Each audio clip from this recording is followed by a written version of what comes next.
Hey Woodwinds, we're going to take some time to get some specifics on your concert F scale. Just get our scales going again. These are important. Number one, you need to have the note names of these memorized, of course. So it is important that you know what you're playing. You can't just like put some fingers down and call it a day. It's easy to do that with our scales as woodwind players. The brass can't do that quite as easily as we can, but it's very us for us just to memorize finger patterns. And while that's not necessarily a bad thing, it's important that you know what notes you're playing, not just memorizing finger patterns. You know, when we talk to you about notes, you need to know what those fingers mean, right? So if you're playing flute or oboe or bassoon, you need to know that the notes of your concert F scale are F, G, A, B, C, D, E, F. Sorry, let me say that again. F, G, A, B flat, C, D, E, F. Notice that I said B flat, but I didn't say E flat. It's an E natural in there, and you need to know that. You need to know that this, not only in your fingers, but also in your brain, you need to understand that that seventh note is an E, not an E flat. Clarinets, tenor saxes, bass clarinets, you need to know that your scale is G, A, B natural, middle finger, okay, G, A, B, C, D, E, F sharp, G. Okay, you need to know that that seventh note is an F sharp, not just an F, right? And then alto and bari saxes, you need to know that yours is D, E, F sharp, middle finger, okay, G, A, B, C sharp, D. This one for you has two sharps in it, so you just have to know that. You need to know the note names of your scale, and you need to have that memorized, okay? So you can put those together. So there's two ways to approach this, and I actually like both ways for woodwinds. The brass, I like one particular way to approach this scale. Mr. Escobar's teaching that in their video. As woodwind players, we're afforded a luxury where we don't have to worry about our faces quite so much. Flute's a little tiny bit, but on the scale, it's not a problem. So we're not really worried about our face. We just worry about our fingers. Okay, clarinets, here's where you get into trouble. If you're still having trouble dealing with these fingers on the right hand, which you shouldn't be, you might want to do it the brass way. So I'll save that for the end. So everybody else, we want to start on this. We want to start on our low concert F. Flutes for you, that's your low F. It's fingered just like your regular old F, right? The difference is that you're going to be a little bit more open. Okay, your aperture is going to be a little bit more open, and your air is probably going to be like at a speed of maybe 3 or 4 rather than being at the usual 6 that we tend to think. Okay, so it's going to be a low F down at the bottom of the staff, not the one sitting on top of the staff. It's going to be the one that sounds like this. Normally your F sounds like this.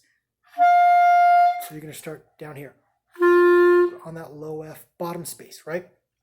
Clarinets, your low concert F, your low G, that's what it is, no pinkies, okay? So all fingers except for pinkies. Saxes, it's the same for you, except for you, it's a low D. It's the D that's hanging out just below the staff. Clarinets, it's that low G all the way down to the bottom, all right? So saxes and clarinets, this is going to be pretty straightforward for you because you can just follow my fingers exactly as they are, right? So you just take away a finger, all right, to get to the next note. A for clarinets and E for saxes.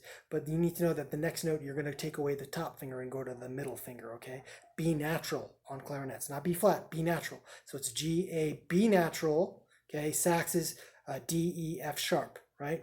G, A, B natural. And then after that, it's actually pretty straightforward until you get to the seventh note, C, D, E, F sharp, clarinets, then G. So saxes for you, it looks a little bit different. Saxes for you, it's D, E, F sharp, G, A, B, C sharp, and that's the one where you let go of everything, right? C sharp, and then you come back to the higher D, the D that's in the staff, okay?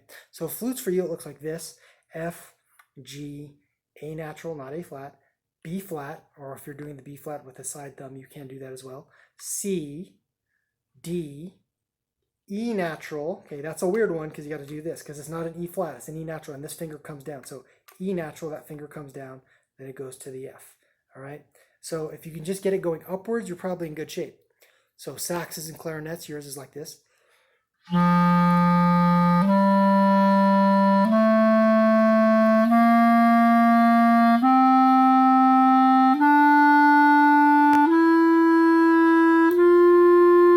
And you know, for a while, you can just practice it going upwards. You can just practice it going upwards and just get it what it's supposed to sound like in your ear. Do that a bunch of times so that your ear memorizes it. And then if you play it wrong, you'll know. You'll be like,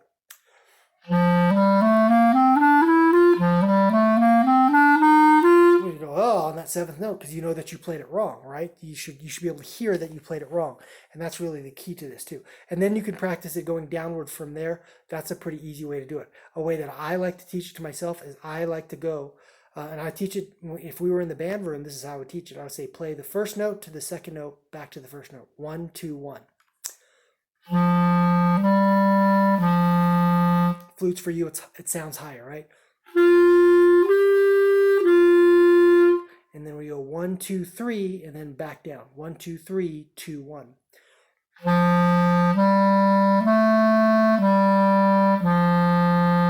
And then 1, 2, 3, 4, 3, 2, 1. 1, 2, 3, 4, 5, 4, 3, 2, 1. And you do that all the way up to 8. So until you finally keep going higher and higher every time, and you're finally going.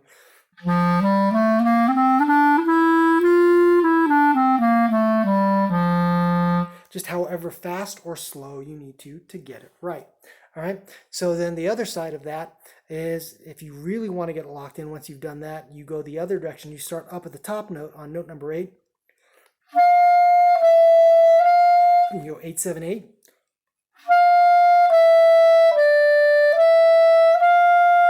8, 7, 6, 7, 8, right? 8, 7, 6, 5, 6, 7, 8, and just keep repeating that till you get all the way down. And by then your fingers have it pretty well naturally memorized, and you should also practice, making sure that you're thinking about the note names as you're doing it. I'm doing this with no music on my stand. Like I have music on my stand, but I'm not looking at the scale, right? Because I've got it memorized. You can see I've got the long tones from back in the spring when we were doing these for the videos, but I'm doing the scale from memory because you have to get it into your fingers so much that it just becomes natural.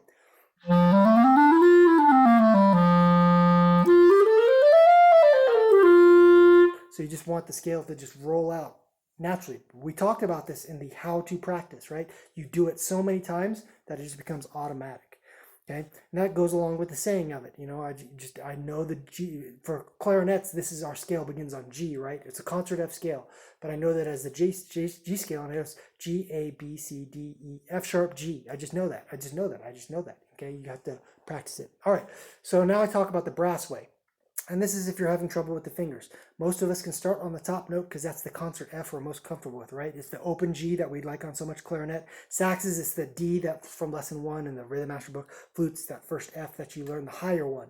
So if you're having trouble with this scale, it might be easier to work the scale starting on that higher note, starting on note number 8 at the end of your page over here, right? And going backwards like that. So that might look backwards because I'm looking at myself in the mirror here. I don't know. But the idea is to work backwards on the page if you're having trouble with it. And so working from 8 to 7 to 6 to 5 to 4 to 3 to 1. That's how the brass are going to do it. They're not doing that because it's a finger confusion. They're doing it because it has to do with their faces. Okay? So that's a way you can approach it. Your job today is to get that memorized both in how you play it and also how you say it. You need to get that done today. So if I could just ask you at any random moment, hey, Christian, state the letters of your concert F scale. You should be able to tell me with the sharps in there, right? It's like, Emma, what's your concert F scale? And you need to be able to tell me what they are in order. F, G, A, B flat, C, D, E, not E flat, F, right? And you should all be able to do that. So you need to know that scale super, super well. This is important, all right? So we're not just doing this for a grade. We're doing it for a grade because it's important, okay? It's important first, and we're doing it for a grade because it's important. Get it done. You can do it. I believe in you. Even you, Israel, I believe in you, okay? Luis, get some reads. Do it. I believe in you.